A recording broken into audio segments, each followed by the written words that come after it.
দূরে থাকে। সবাই বলে আমাদের ধর্মই সঠিক, আমাদের ধর্মই সঠিক। আবার অনেকে বলে যে যে ধর্ম পালন করে করুক না কেন সবাই এক আল্লাহকেই চায়, রাস্তা ভিন্ন। ওটা মিথ্যা কথা।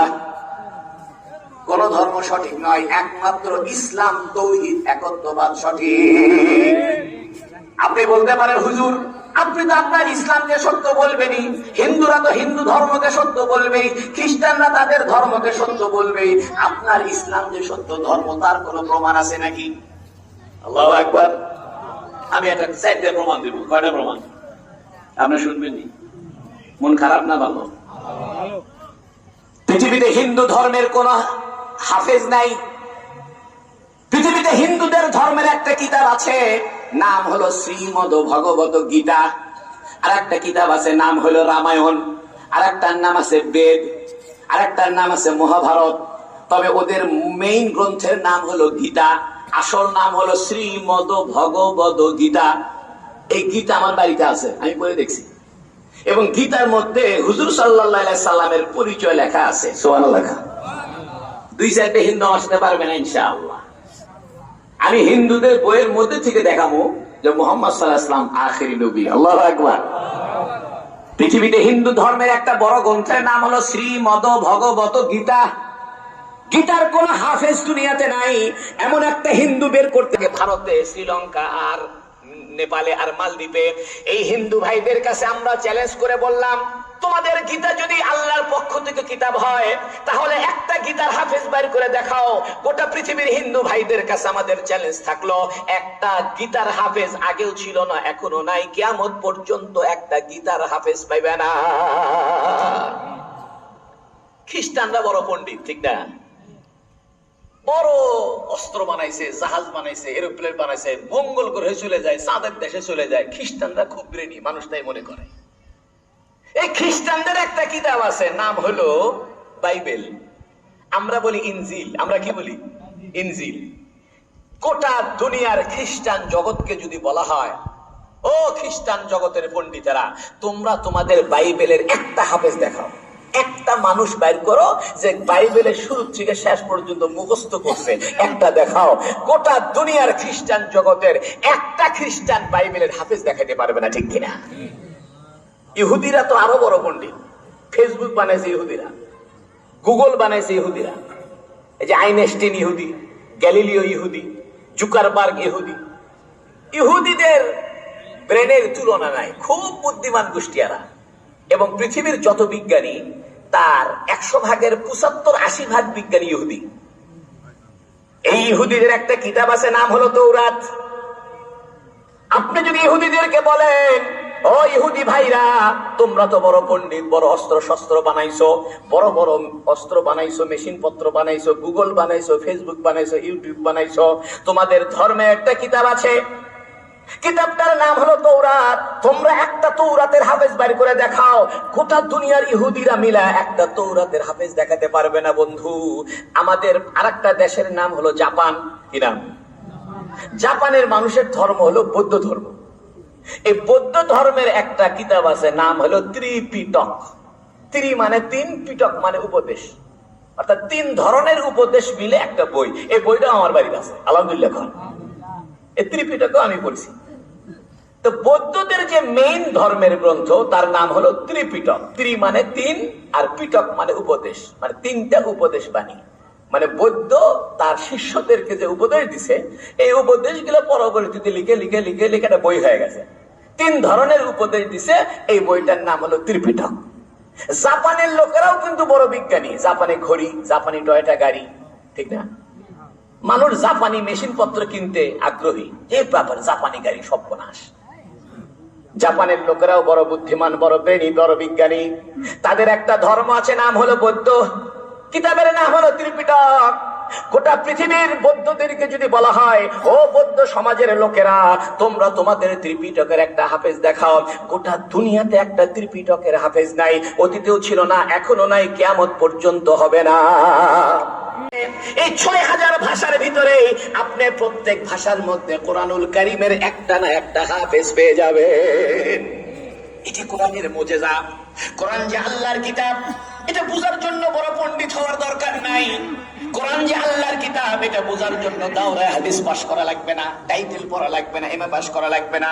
শুধু হাফেজে কোরআনদের দিকে যদি আপনি তাকান, একটা হাফেজের প্রতি যদি আপনি চিন্তা করেন যে লোকটা কোরআনের 30টা পারা কেমনে মুখস্থ করলো, 114টা সূরা, 554টা রুকু, 6236টা আয়াত, 7টা মঞ্জিল, 30টা পারা, এত বড় কোরআনুল কারীম, 12 বছর 13 বছরের একটা ছেলে, 13 বছরের একটা মেয়ে, 12 বছরের একটা ছোট্ট মেয়ে, এই মেয়েটা জগৎ সংসার এখনো জানে না, এই ছোট্ট 12 বছরের যুবক ছেলেটা, এই বালক ছেলেটা এখনো দুনিয়াদারি ঠিক মতো জানে না, কিন্তু তার সিনার ভিতরে 30 পারার কোরআনটা ঢুকায়া রাখছে কে? ইন্না নাহনু নাযালনা যিকরা। আল্লাহ বলতেছেন, ও জগতের মানুষ শোনো, কোরআন যে আমার কিতাব এটার প্রমাণের জন্য আমি কোরআনকে সংরক্ষণ করে দিলাম। পৃথিবীতে তৌরাতের কোনো হাফেজ পাইবে না, বাইবেলের কোনো হাফেজ পাইবে না, ইনজিলের কোনো হাফেজ পাইবে না, ত্রিপিটকের কোনো হাফেজ পাইবে না, কোন ধর্মের মানুষ তাদের ধর্মের গ্রন্থের হাফেজ দেখাইতে পারবে না, কিন্তু কোরআনুল কারীমের হাফেজ অতীতেও ছিল, এখনো আছে, কিয়ামত পর্যন্ত কোটি কোটি হাফেজ কোরআন দুনিয়াতে জিন্দা থাকবে। আল্লাহ বলছে কি জানেন? ইন্নাহু নাযালা আলা কলবিক। আল্লাহ বলছেন, হে নবী, আপনি কোরআন শরীফ নিয়ে এত টেনশন করবেন না। লা তুহাররিক বিহি লিসানাকা লিতাজালা বিহি। আপনি কোরআন শরীফ মুখস্থ করার জন্য এত পারাপারি করবেন না। ইন্না আলাইনা জামাহু ওয়া কুরআনা। এই কোরআন আমি জমা করে আপনার দিলের ভিতরে বসায় দিব। আপনি চিন্তা করবেন না, এই কোরআন আমি আপনার কলবের মধ্যে নাজিল করেছি। সুবহানাল্লাহ। ইন্নাহু নাযালা আলা কলবিক। হে নবী, আমি আপনার কোরআনকে আপনার কলবের মধ্যে নাজিল করেছি। বন্ধু আমার, ভালো করে বুঝার দরকার, কলবের ভিতরে আল্লাহ কোরআন নাজিল করেছেন কেন? কারণ কোরআনুল কারীম এটা কাগজের সাথে সম্পর্ক নয়। পৃথিবীর সমস্ত কাগজের কোরআন যদি আপনি আগুন দিয়ে জ্বালায় দেন, পৃথিবীর সমস্ত কাগজের কোরআন যদি আপনি পানিতে ভাসায় দেন, পৃথিবীর সমস্ত ছাপাখানা যদি নষ্ট হয়ে যায়, পেন ড্রাইভ নষ্ট হয়ে যায়, কম্পিউটার নষ্ট হয়ে যায়, আবার মানুষ যদি আদিম যুগে ফিরে যায়, কাগজ কলমই দুনিয়ার থেকে আউট হয়ে গেল, আমাদের কোরআনের কোনো অসুবিধা নাই। আপনাদের এই 12 মাইল এলাকায় একটা ছেলে হাফেজে কোরআন যদি জিন্দা থাকে, আর একজন ভালো আলেম যদি জিন্দা থাকে, হাফেজে কোরআন কোরআন তেলাওয়াত করবে, আর এই আলেম সাহেব নতুন করে আবার কোরআন লিখে দিবে। এই জন্য আমাদের কোরআনের বিরোধিতা করে লাভ হবে না। আল্লাহু আকবার। কাগজের কোরআন নষ্ট করে ফেলাও কোনো টেনশন নাই। আমরা যে কাগজের ভিতরে কোরআন প্রেসে ছাপায় রাখছি, এটা অরিজিনাল কোরআন না, এটা কোরআনের একটা ছবি। তবে এইটাকেও ওযু ছাড়া ধরা যাবে না। লা ইয়ামাসসুহু ইল্লাল মুতাহহারুন। তোমরা ওযু ছাড়া কোরআন ধরিও না, কারণ কোরআনটা কার কালাম? বন্ধু আমার, কোরআনুল কারীম যেমন আল্লাহর কালাম, আল্লাহর ভাষা, আল্লাহর কালাম, আল্লাহর আওয়াজ, কোরআনের শব্দগুলো যেমন আল্লাহর, কোরআনের উচ্চারণটাও আল্লাহর। একটা কথা কই, মনোযোগ দিয়ে শুনেন। আমরা যে কোরআন শরীফ পড়ি, দেখেন আলহামদুলিল্লাহি রাব্বিল আলামিন, এই যে গলার মধ্যে চাপ দিছি না, ইন্না আ'তাইনা গলার মধ্যে চাপ দিছি না। আচ্ছা, এই চাপ দেওয়া যখন ক্যাসেট ছিল না, কম্পিউটার ছিল না, মোবাইল ছিল না, তা মানুষের চাপ দিতে হবে জানলো কেমনে? কেমনে জানছে? হুজুরের থেকে শিখছে। কার থেকে শিখছে? আমি জামিল মাদ্রাসার কারি বেলাল হুজুরের কাছে কোরআন শরীফ পড়া শিখছি।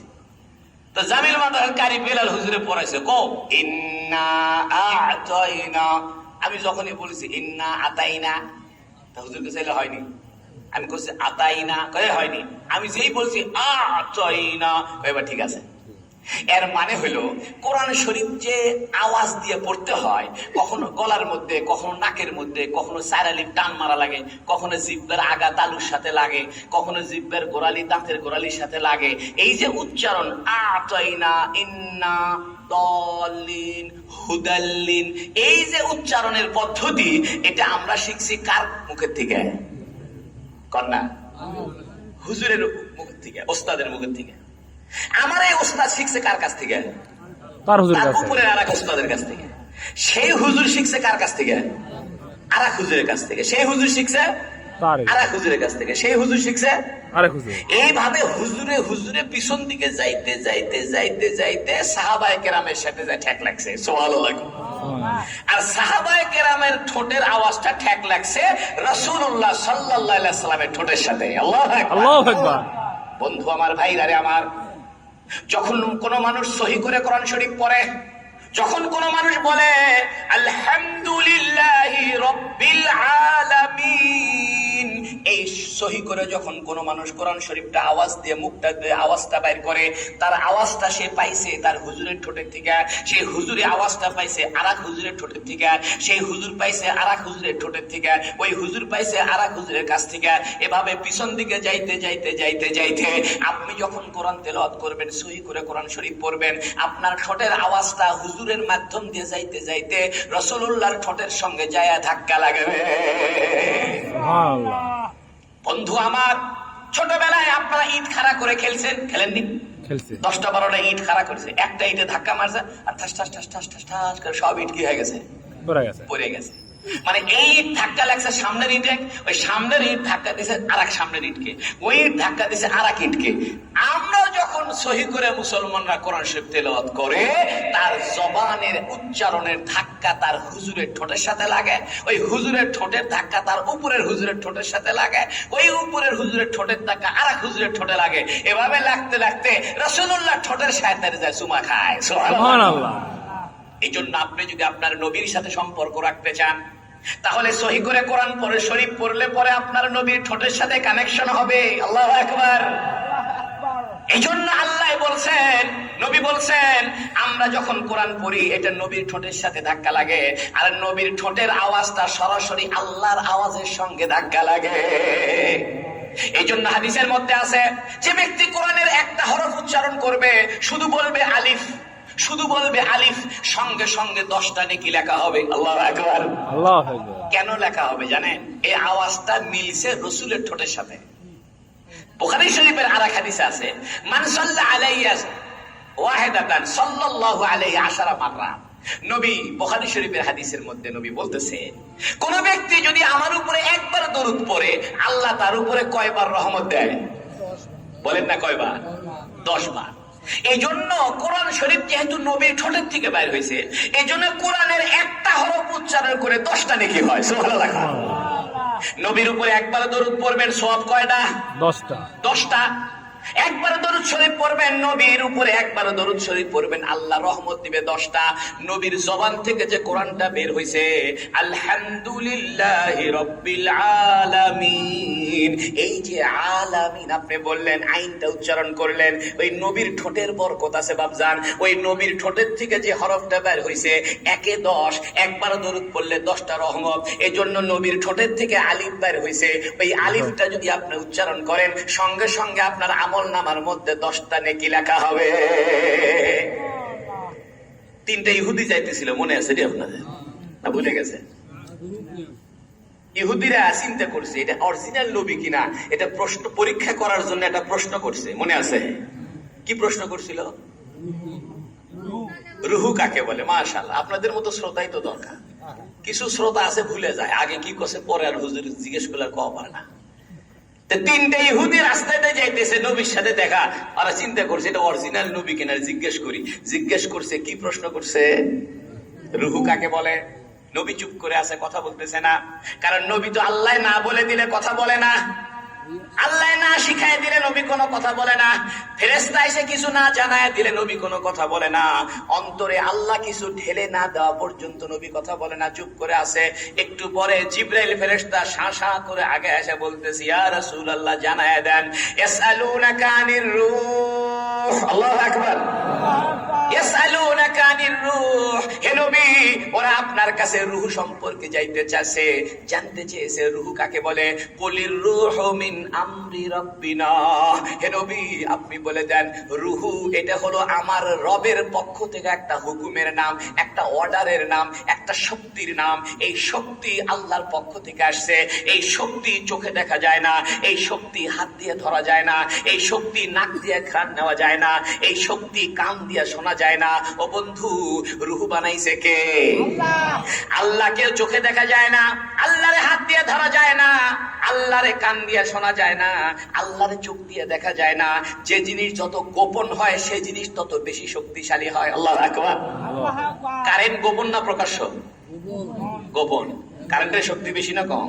বেশি। খালি হাত দেন কাছে করে দেবে। বাতাসের শক্তি বেশি না কম? বেশি। বেশি। বাতাস আপনাকে বাড়ি ঘর গাছপালা তছনছ করে দিতে পারে। এ বাতাস কি চোখে দেখা যায়? না, চোখে দেখা যায় না। বন্ধু আমার, ভাইরা আমার, আমাদের যে জীবনটা বেঁচে আছে বাতাসের কারণে। এখনই বাতাস বন্ধ হয়ে গেলে জিন্দেগি শেষ। ও বন্ধু, আমাদের রুহটাও চোখে দেখা যায় না, আর এই রুহটা বেঁচে আছে বাতাসের কারণে। এই বাতাসটাও চোখে দেখা যায় না।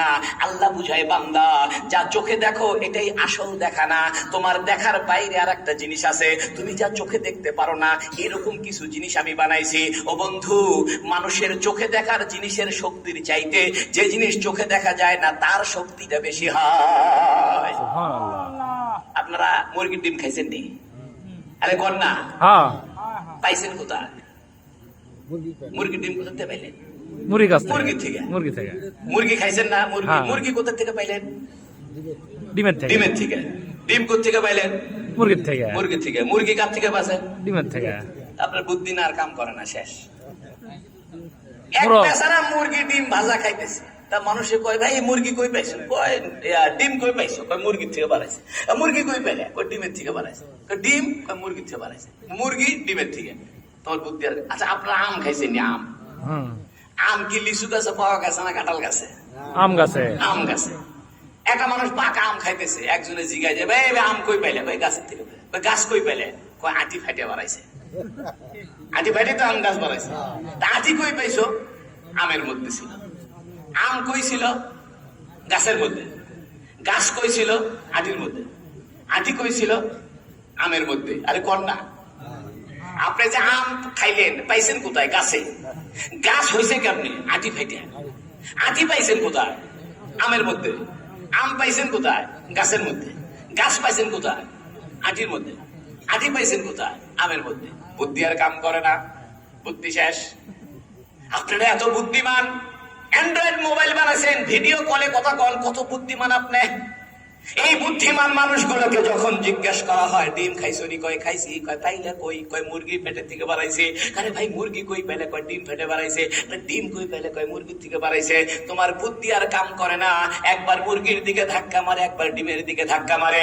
আল্লাহ বুঝাইতে যায়, বান্দা শোনো, তোমার বুদ্ধি দিয়ে সবকিছু খুঁজে পাইবে না, তোমার বুদ্ধির একটা সীমানা আছে, তোমার বুদ্ধি দিয়ে সবকিছু বুঝতে পারবে না।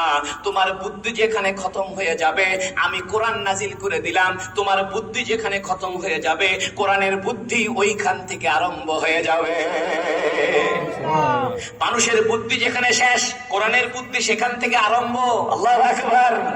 ও বন্ধু আমার, আখিরাত আছে, মৃত্যুর পরে আবার জিন্দা হতে হবে, এটা ব্রেনে ধরে না। কেমনে আবার আল্লাহ জিন্দা করবে? আল্লাহ কোরআনে বলছে, তোমরা কি গাছ দেখো না, শুকনো মাটি দেখো না? ওয়ানজালা মিনাস সামাই মা, আমি আকাশ থেকে বৃষ্টির পানি দিই, ফাখরাজা বিহি মিনাস সামারাতি রিজকাল লাকুম, আসমানের পানি তোমাদের জমিনে এসে পড়ে, আবার জমিনটা ভিজে যায়, অরপর জমিন থেকে গাছ বের হয়। ওই জমিন থেকে যেমন আস্তে করে গাছ বের হয়ে আসছে। একটা আমের আটি, আম খেয়ে আটিটা ফেলে দিয়েছেন, মনে মনে ভাবছেন আম শেষ, আটিও শেষ, আমও শেষ। আসলে আম শেষ হয়নি। ওই শুকনো আটি যখন মাটির মধ্যে পড়বে আর আস্তে করে মাটির মধ্যে বৃষ্টির পানি আসবে, ওই শুকনো আমের আটি ফাটায় নতুন করে গাছ বের হবে। আমার আল্লাহ শুকনো আমের আটিকে ফাটায় যেমন নতুন করে গাছ বের করতে পারে, আপনি আর আমি মারা গেলে, কবরে নিঃশেষ হয়ে গেলে, ওই শুকনা কবর থেকে নতুন করে কিয়ামতের দিন তাজা করতে পারে কি পারে না? আল্লাহ এসে কথা বলছেন, ওয়ানজালা মিনাস সামাই মা, আমি আল্লাহ আকাশ থেকে পানি দিই, ফাখরাজা বিহি মিনাস সামারাতি রিজকাল লাকুম, অতঃপর আমি আসমানের পানি জমিনে ফেলে দিই, জমিন থেকে তোমাদের খাবারের ব্যবস্থা করি। ফালা তাজহালু লিল্লাহি আনদাদা, তাই খবরদার, আমি থাকতে আর কাউকে শরীক বানায়ও না, আর কারো কাছে মাথা নত করিও না, আর কারো কাছে কিছু চাইও না। যা চাইবা আমার কাছে চাইবা, মাথা নত করবা আমার কাছে চাইবা। জেনে রাখো, তোমাদের সবাইকে আমি আবার আমার কাছে ফিরায় আনবো। বন্ধু আমার তুমি যাইবা কোথায়? আল্লাহ বলতেছে আনতুম তাখলুকুনাহু আম নাহনুল খালিকুন। এ বান্দা তুমি সৃষ্টি করছো না আমি সৃষ্টি করছি? আরে মিয়া তুমি কি গাছ বানাইছো না আমি গাছ বানাইছি? পৃথিবীর সমস্ত বিজ্ঞানী মিলা একটা কাঁচা মরিচ বানাইতে পারবে না? পারবে? পৃথিবীর সমস্ত বিজ্ঞানীকে বলো একটা কাঁচামরিচ বানায় দাও, পারবে না। পৃথিবীর সমস্ত বিজ্ঞানীকে বলো একটা আলু বানায় দাও, মাটি ছাড়া আলু বানাইতে পারবে না। মাটি ছাড়া একটা কাঁচামরিচও বানাইতে পারবে না। মাটি ছাড়া একটা পেঁয়াজও বানাইতে পারবে না। মাটি তুমি বানাইছে না কে বানাইছে? তাই আল্লাহ বলতেছেন আনতুম তাখলুকুনাহু আম নাহনুল খালিকুন। তুমি বানাইছো না আমি বানাইছি? আনতুম তাজরাউনাহু আম নাহনুস যারিউন। তুমি ফসল ফলাও না আমি ফসল ফলাই? এ বান্দা বাহাদুরি করো কেন? ইয়া মাশারাল জিন্নি ওয়াল ইনসি, ও জিন আর ইনসান, ইন ইসতাতাতুম, যদি তোমরা সক্ষম হও, ফানফুযু মিন আকতারিস সামাওয়াতি ওয়াল আরদি ফানফুযু, আসমান আর জমিনের সীমানার বাইরে চলে যাও। যাও না দেখি, যাইতে পারবা না। লা তানফুযুনা ইল্লা বিসুলতান, আমার অনুমোদন ছাড়া কোথাও যাইতে পারবা না। আল্লাহর এক জায়গায় বলছে বান্দা বেশি ভাববিও না। আইনামা তাকুনু, যেখানেই তুমি থাকো না কেন, ইউদরিকুমুল মাউত, মৃত্যু তোমাকে ধরে ফেলবে। আইনামা তাকুনু, যেখানেই থাকো না কেন, ইউদরিকুমুল মাউত, মৃত্যু তোমাদেরকে ধরে ফেলবে। ওয়ালাউ কুনতুম ফি বুরুজিন মুশাইয়াদা, তুমি সীসাঢালা প্রাচীরের ভিতরে থাকলেও তোমাকে আল্লাহ ধরে ফেলবে। ও বন্ধু, দুনিয়ার থেকে আমাদেরকে একদিন চলে যেতে হবে। যেদিন চলে যাব এই রুহটা আস্তে করে বের হয়ে যাবে। রুহ হইল আল্লাহর একটা হুকুম।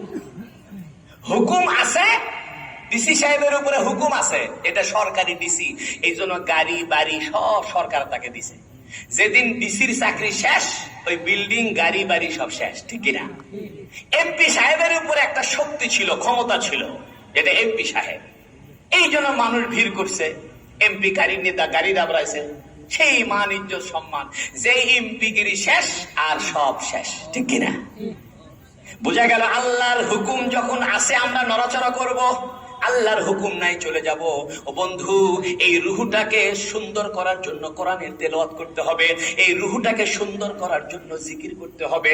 এই রুহটাকে